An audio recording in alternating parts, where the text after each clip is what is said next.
Sir, दक्षिण मुंबईमध्ये ईडीची छापेमारी सुरू आहे. दाऊद आणि काही राजकीय नेत्यांचे करार आहेत.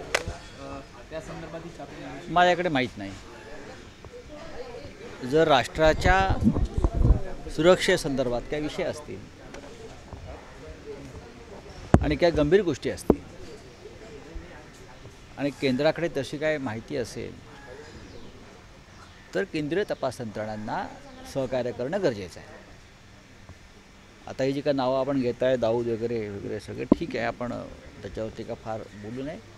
कारण जर कुठे कारवाई सुरू असेल या संदर्भात त्या स्तरावरची, तर राज्य सरकार आणि केंद्र सरकार याने एकत्रित काम करायला हवं. राजकीय नेत्यांची नावं सुद्धा या सगळ्या प्रकरणात समोर येतील मला माहीत नाही. नावं समोर येतील की नावं घुसवली जातील हा एक फार मोठं महाराष्ट्रात, बंगालमध्ये, झारखंडमध्ये, छत्तीसगडमध्ये प्रश्नचिन्ह आहे. पण त्याच्यावरती मी आता बोलणार नाही. राष्ट्रीय एकात्मता, राष्ट्रीय सुरक्षा, अंतर्गत सुरक्षा हा गंभीर आणि नाजूक विषय असतो. त्याच्यावरती तपास सुरू असताना फार बोलणं योग्य नाही.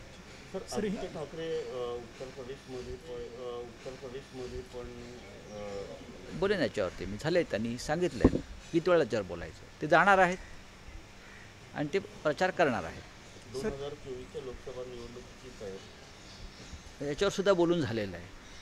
सर, हिंदीमध्ये जिस तरह से ईडी की छापेमारी चालू है, क्या कहना चाहिए? आज पत्रकार परिषदेत घेणार आहात. घेणार, तुम्हाला माहीत आहे ना, घेणार आहे. नेमकं काय तुम्हाला माहीत आहे ना, घेणार आहे. मी स्वतःच जाहीर केलं आहे. शिवसेना भवनात पत्रकार परिषद आहे.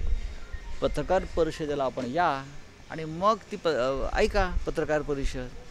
कधीतरी शिवसेनेचीही ऐका ना. सो सोनार की एक लोहार की.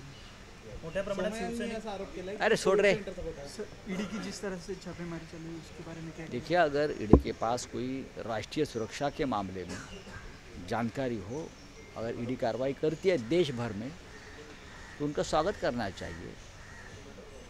देश के लिए बनी है, किसी पॉलिटिकल पार्टी के लिए नहीं बनी है ये केंद्रीय जांच यंत्रणा. अब गुजरात में इतना बड़ा घोटाला हो गया है, देश का सबसे बड़ा बैंक फ्रॉड. हम देख रहे हैं ईडी वहाँ कब जा रही है. 25,000 करोड़ का घोटाला है, देश का सबसे बड़ा घोटाला बैंक फ्रॉड.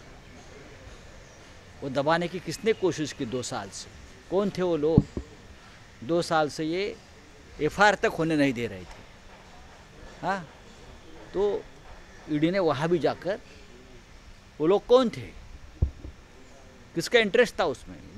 लोगों को भगाने के लिए जो मुख्य आरोपी थे उसमें, कॉन्स्पिरेटर थे, वो कैसे भाग गए? ये तो बहुत ही रिसर्च की बात है. चलिए सर